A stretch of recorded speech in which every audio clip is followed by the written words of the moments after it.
السلام علیکم ناظرین، میں ہوں گل محمد مامون اور آپ دیکھ رہے ہیں دو ٹوک نیوز۔ جی بالکل، جس طرح آپ کے علم میں ہے کہ 1 نومبر سے جو افغان مہاجرین تھے یہاں پر غیر قانونی رہائش پذیر لوگ تھے، ان کی انخلاء کا سلسلہ جو ہے وہ جاری ہے، اور اس وقت بارڈر کے دونوں اطراف اور کئی بارڈر جو ہے افغانستان کے ساتھ پاکستان کے منسلک بارڈر ہے، ان بارڈرز کے دونوں اطراف میں جو ہے وہ ہزاروں لاکھوں لوگ جو ہے وہ دونوں طرف بیار و مددگار وہاں پر پڑے ہیں، اور لوگوں کے پاس سر چھپانے کے لیے جگہ نہیں ہے۔ اس وقت ہم کراچی پریس کلب میں، اور کراچی پریس کلب میں ہمارے سینئر صحافی وکیل الرحمان ہمارے ساتھ موجود ہیں۔ ان سے اس انخلاء، اس جبری جو بے دخلی ہے، آنے والے وقت میں دونوں ممالک کے تعلقات پہ کیا ہمارے ساتھ رہی ہیں۔ السلام علیکم۔ وکیل الرحمان صاحب، یہ بتائیں کہ جس طرح آپ کو تمام معاملات آپ کے علم میں ہیں، اور کراچی سے بھی تقریباً لاکھوں لوگ اس وقت راستے میں ہیں، کوئی بارڈر کے اس طرف گئے، کوئی اس طرف ہے، تو کیا آپ کیا سمجھتے ہیں کہ آنے والے وقت میں جو تعلقات ہے افغانستان کے ساتھ ہمارا، اس پہ کیا اثرات مرتب ہوں گے؟ دیکھیں، یہ جو فیصلہ ہے پاکستان سے افغانیوں کی بے دخلی کا، ایک تو پالیسی یہ دیکھنی چاہیے کہ کیا یہ ہونا چاہیے تھا یا نہیں ہونا چاہیے، یہ ایک الگ سوال ہے۔ اور اگر ایک ریاست یہ فیصلہ کرتا ہے کہ اس کے پاس جو مہاجرین ہیں اس کو نکالنا چاہیے، تو پھر اس کے بعد یہ ہے کہ وہ کس طریقے سے نکالنا چاہیے یہ طے کرنا ضروری ہوتا ہے۔ تو پاکستان نے، اس میں تو کوئی شک نہیں ہے کہ پاکستان میں لاکھوں جو ہے وہ رجسٹرڈ اور غیر رجسٹرڈ قانونی غیر قانونی یہاں مہاجرین آباد ہے، اور کئی سالوں سے، بلکہ کئی دہائیوں سے یہ آباد ہے، اور ان کو رجسٹر کرنا چاہیے تھا۔ ہمارے ہاں بدقسمتی سے ادارے اپنے کام نہیں کرتے، اور جب کرتے ہیں تو پھر اتنے بے ڈھنگے انداز میں کرنے شروع کرتے ہیں کہ اس کے نتیجے میں مسائل پیدا ہوتے ہیں۔ ایک تو یہ صورتحال تھی کہ کل تک کوئی پوچھا نہیں جا رہا تھا ان سے کہ بھائی آپ کہاں کے ہو، کون سے علاقے کے ہو، کہاں سے آئے ہو۔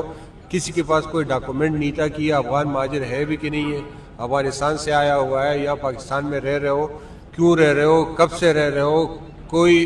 کسی کے پاس کوئی ڈیٹا نہیں، کوئی معلومات نہیں، کوئی اندراج نہیں، کوئی ڈاکومنٹیشن نہیں۔ ایک تو یہ صورتحال تھی۔ اب اچانک جو ہے وہ ریاست خواب سے جو ہے وہ نیند سے اٹھی، اور اس نے کہا کہ فوراً سب کو نکال دو۔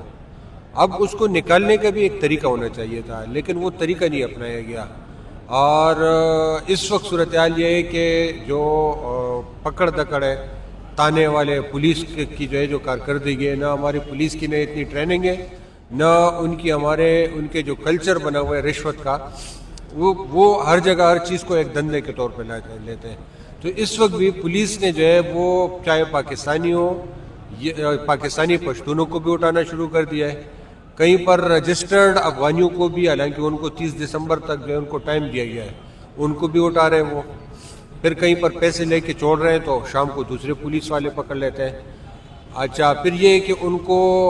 اگر ایک فیملی ہے تو فیملی کے ایک بندے کو اٹھا لیتے ہیں، اور پھر باقی فیملی کے باقی لوگوں کو پتہ ہی نہیں ہوتا کہ بھئی ہمارے گھر کا فرد جو ہے وہ اٹھا ہے، تو وہ تانے میں، وہ ہولڈنگ کیمپ میں، یا اس کو افغانستان منتقل کر دیا، کسی کو کوئی پتہ نہیں ہوتا، کوئی ان کو معلومات نہیں دی جاتی۔ یہاں تک کہ ایک کیس، بلکہ کچھ شکایتیں ایسی بھی آ رہی ہے کہ افغانیوں کو بھی جو ہے وہ چمن تک لے گئے۔ تو اب یہ ہے کہ اگر کسی کو یہ جو اس طرح کی یہ معاملات ہیں، اس سے کچھ پاکستانی پشتون بھی اگر وہ افغانستان بھیج دیتے ہیں، یا اس دوران بچوں کے، خواتین کی جو ہے ان کے معاملات، اگر ان کے کوئی افسوسناک واقعات ہوتے ہیں، وہاں پر سردی کی بھی جو ہے اس وقت پیک پر ہے، اور یہاں بہت ساری خواتین ایسی ہوں گی، بیمار بوڑھے بھی ہو سکتے ہیں، پریگننٹ خواتین ہو سکتے ہیں، بچے ہیں کہ وہ اس موسم کی سختی کو برداشت کر سکیں گے یا نہیں۔ یہ بہت سارے ایسی چیزیں جس کی تیاری کرنی چاہیے تھی، اور اگر اس میں کوئی بھی اس طرح کی کوئی معاملات آتے ہیں تو اس سے دونوں ملکوں کے تعلقات بہت زیادہ جو ہے وہ خراب ہو سکتے ہیں۔ اچھا وکیل الرحمان صاحب، یہ بھی بتائیں کہ کیا نگران حکومت کا یہ کام تھا جو انہوں نے اعلان کر دیا، اور جس طریقے سے انہوں نے 1 مہینے کا ٹائم اعلان کہ وہ 40 سال سے یہاں پر رہائش پذیر ہے، تو نگران حکومت کو ایسا اقدام اٹھانا چاہیے تھا؟ نگراں حکومت کے پاس یہ مینڈیٹ نہیں ہے، یہ بالکل آپ کی بات صحیح ہے۔ یہ کام تھا کہ کوئی منتخب اسمبلی ہوتی، اور اس کے لیے باقاعدہ ایک پالیسی ایک کے طور پہ جو ہے اسمبلی میں اس پر بحث کیا جاتا، پھر اس میں جو ہے اگر کسی کو رجسٹرڈ کر کے مہاجر رجسٹرڈ کے طور پہ رکھنا تھا اس کی کیا پالیسی رکھنی تھی، اور اگر کسی کو جس کے پاس اگر بالکل کسی قسم کے کاغذات نہیں تھے تو ان کو کیا بے دخل کرنا تھا یا ان کو ریفیوجی کے طور پہ رجسٹرڈ کرنا تھا. یہ ساری چیزیں جو ہے اس کا پورا یہ اسمبلی میں بحث کرنے کے بعد اس کی سٹینڈنگ کمیٹیاں جو ہے ہر طریقے سے قانونی انسانی حقوق سے ریلیٹڈ تمام معاملات کا غور کرتی، اس پہ غور و فکر کے بعد اس کا اسٹریٹجی بناتی اور اس کو یہ 6 مہینے سال تک جو ہے ایک لانگ ٹرم میں اور ایک اچھے طریقے سے کر سکتی تھی.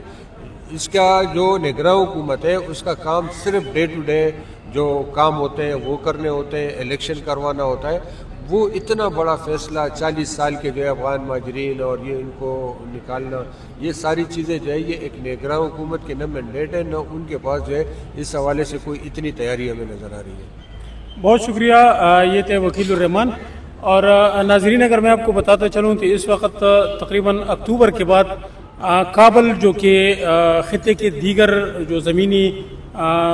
ہے اس سے کئی ہزاروں فٹ بلندی پہ ہے، اور اکتوبر سے وہاں پر سردی شروع ہوتی ہیں. تو جو کابل کے رہائشی ہے وہ اکتوبر کے بعد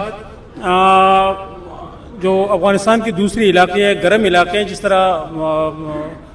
ننگرہار ہو گئے ہیں، جلال آباد ہو گئے ہیں، یا دیگر جو علاقے ہیں اس میں چلے جاتے ہیں اور سردیوں کا موسم وہ وہاں پر گزارتے ہیں. حالانکہ کل میرے ایک دوست سے بات ہوئی اور وہاں پر ان کا کہنا یہ تھا کہ کابل کے اندر اس وقت کوئی بھی مکان جو ہے وہ دستیاب نہیں ہے، کرایہ پر دستیاب نہیں ہے. لوگ باریک کرایہ دینا چاہتے ہیں لیکن اس کے باوجود مکان وہاں پر نہیں مل رہے. حالانکہ یہ وہی کابل ہوا کرتا تھا جب سردیوں میں لوگ جو ہے مفت میں بھی اپنا مکان جو ہے وہ دوسروں بندوں کے حوالے کرتا کہ یار چلو یہ جو 3-4 مہینے یا 5 مہینے کی جو سردی کا سیزن ہوتے ہیں آپ اس میں گزار سکتے ہوں. لیکن اس وقت کابل میں بھی یہی حال ہے، اور جو بارڈر ہے ہمارے وہ دونوں اطراف میں جو ہے لاکھوں لوگ جو ہے بے سر و بے سامان جو ہے وہ وہاں پر پڑے ہوئے ہیں.